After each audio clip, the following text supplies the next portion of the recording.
നമസ്കാരം.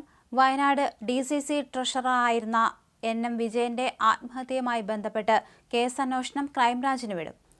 ആത്മഹത്യയിൽ കോൺഗ്രസ് നേതാക്കൾക്കെതിരെ ആത്മഹത്യാ പ്രേരണാ കുറ്റം ചുമത്തിയിരുന്നു. IC Balakrishnan MLA, DCC president ND അപ്പച്ചൻ, KK ഗോപിനാഥൻ എന്നിവർക്കെതിരെയാണ് കേസ്. ഇവരെയെല്ലാം അറസ്റ്റ് ചെയ്യാനാണ് തീരുമാനം. അതിനിടെ IC ബാലകൃഷ്ണൻ അടക്കമുള്ള കോൺഗ്രസ് നേതാക്കൾ രഹസ്യ കേന്ദ്രത്തിലേക്ക് മാറി. മൊബൈൽ ഫോൺ അടക്കം സ്വിച്ച് ഓഫ് ആണ്.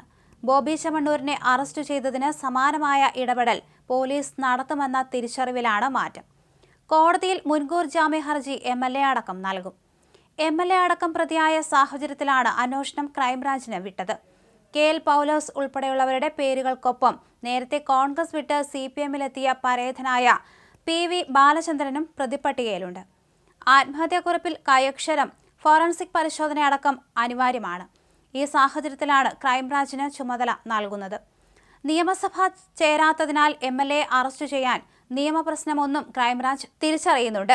കേസ് ക്രൈംബ്രാഞ്ചിന് കൈമാറിയുള്ള ഉത്തരവ് വന്നാലുടൻ ഇടപെടലുകൾ തുടങ്ങും. IC ബാലകൃഷ്ണൻ MLAയും DCC പ്രസിഡന്റ് ND അപ്പച്ചനും KK ഗോപിനാഥും വയനാട് ജില്ലയിൽ ഇല്ലെന്നാണ് വിവരം.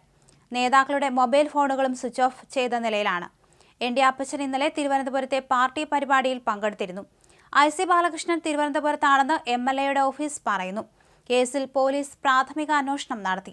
3 പ്രതികളും ജില്ല വിട്ടത് ഗൗരവത്തോടെയാണ് അന്വേഷണ സംഘം കാണുന്നത്.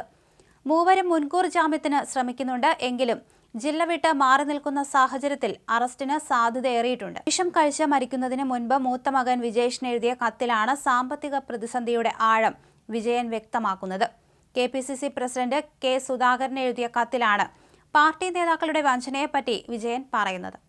IC ബാലകൃഷ്ണനും ND അപ്പച്ചനും ആവശ്യപ്പെട്ടതനുസരിച്ചാണ് ബത്തേരി അർബൻ ബാങ്ക് നിയമനത്തിന് പണം വാങ്ങിയതെന്ന് വെളിപ്പെടുത്തിയിരുന്നു. നിയമനത്തിന് പണം വാങ്ങിയത് MLA ആണെന്ന് ആരോപിക്കുന്ന കത്തിൽ ഈ വിവരങ്ങളെല്ലാം KPCC നേതൃത്വത്തിന് അറിയാമെന്ന് പറയുന്നുണ്ട്. DCC പ്രസിഡന്റ് സ്ഥാനം വഹിച്ചിരുന്ന 3 നേതാക്കൾ പണം വീതിച്ചെടുത്തെന്ന് ആരോപണമുണ്ട്. സമാന സ്വഭാവമുള്ള കത്തുകൾ രാഹുൽ ഗാന്ധിക്കും പ്രിയങ്ക ഗാന്ധിക്കും സ്വന്തം കൈപ്പടയിൽ എഴുതി സൂക്ഷിച്ചിരുന്നു. ഈ കത്തുകളുടെ അടിസ്ഥാനത്തിലാണ് ആത്മഹത്യാ പ്രേരണ കേസ് എടുത്തത്. ഈ കത്തിലെ ഫോറൻസിക് പരിശോധന നിർണായകമാണ്. ആത്മഹത്യാക്കുറിപ്പ് പുറത്തുവിട്ടതിന് പിന്നാലെ NM വിജയൻ KPCC നേതൃത്വത്തിന് എഴുതിയ കത്തും കുടുംബം പുറത്തുവിട്ടിരുന്നു. ഇതിൽ സാമ്പത്തിക ഇടപാടുകൾ നടത്തിയെന്ന് പറയുന്ന നേതാക്കളുടെ പേരുകളിലാണ് ആത്മഹത്യാ പ്രേരണ കുറ്റം ചുമത്തിയത്. ആത്മഹത്യാ പ്രേരണ ഉൾപ്പെടുത്തിയതോടെ കേസ് മാനന്തവാടി സബ് ഡിവിഷൻ കോടതിയിൽ നിന്ന് ബത്തേരി കോടതിയിലേക്ക് മാറ്റാൻ പോലീസ് അപേക്ഷ നൽകിയിരുന്നു. ഇതിന് പിന്നാലെയാണ് അന്വേഷണം ക്രൈംബ്രാഞ്ചിന് സർക്കാർ കൈമാറുന്നത്.